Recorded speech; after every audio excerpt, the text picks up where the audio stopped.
Good morning, welcome back to my channel. In today's video, we're going to be cutting the shock towers on the Maverick so that we can put this engine in there and use the exhaust manifolds and get everything fitting in there perfect.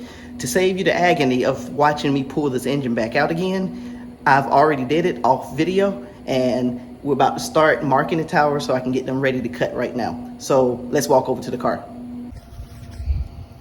Okay, so you got the engine pulled out, tractor there. And what I'm gonna do, I'm gonna have to get something else to put on here to protect these fenders, but what I'm gonna do is I'm gonna mark the shock towers and get ready to cut them out. Also, I didn't mention much about it, but you can see where it was rusted through there. This is where the factory, or this is the factory battery location.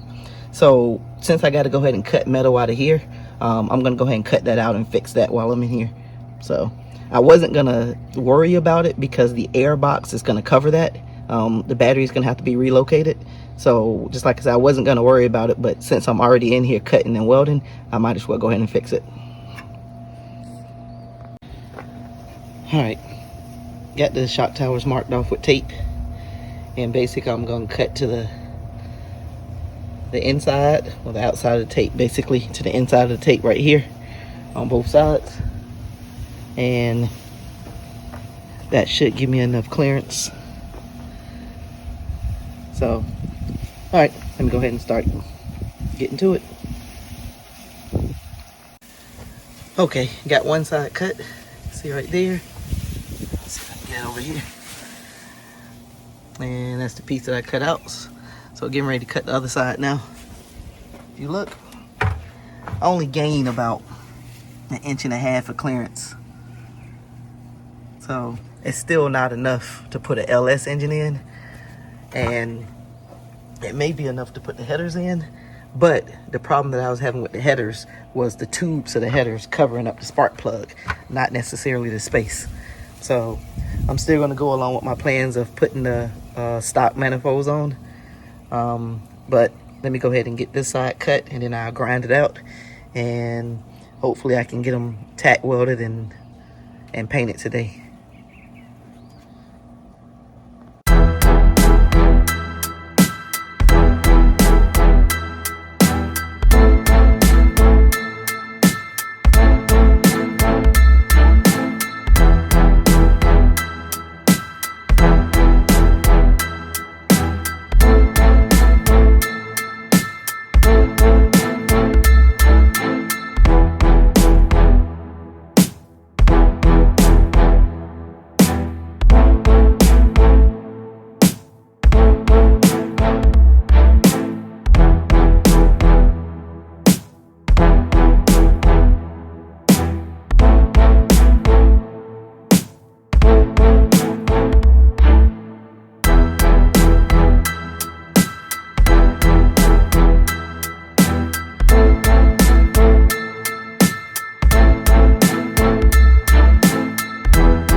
Okay, got the second side cut.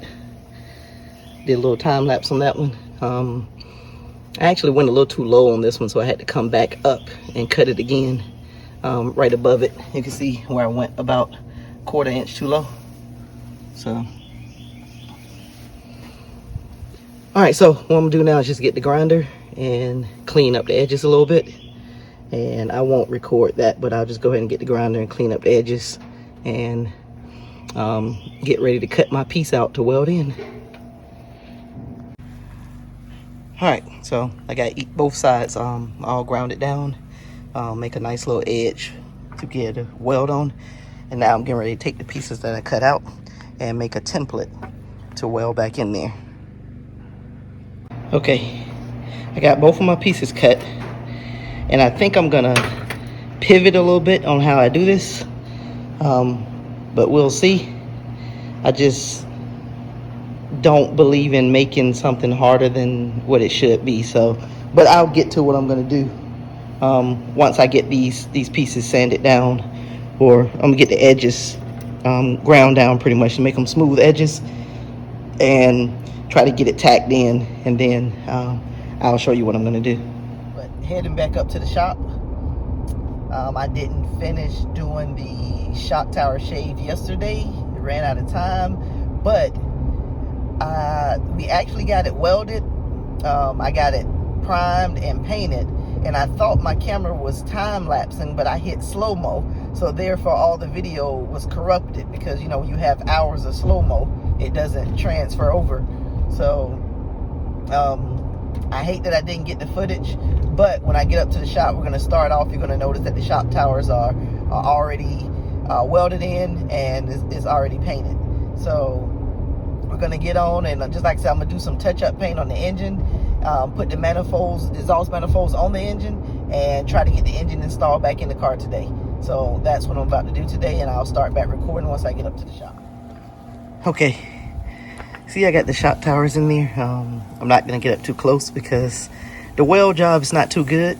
But other than that, everything came out good.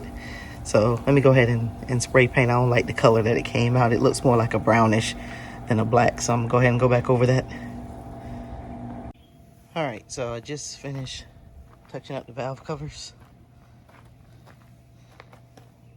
And I can probably do a little bit better job on those when I get it in the car. I just didn't want to do too much because I don't want it to get scratched up when we go lift this engine up.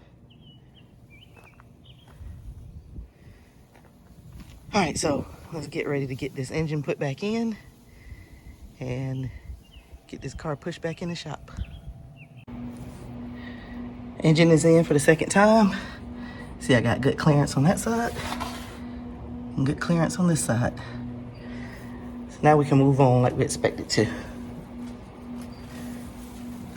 Okay, back at the house now. You saw we got the engine out of the Maverick. I shaved the shock towers down, got the piece welded back in, and put the engine back in. So it was a lot of work to get that done, but it's something that needed to happen. So we got that taken care of. In my next video, I think I'm kind of tired of working on the Maverick right now. So what I'm going to do in my next video, I think we're going to work on the El Camino in the next video. So the next video is going to be the El Camino stuff. I need to get that up and going. And then after that, we'll get back to the Maverick.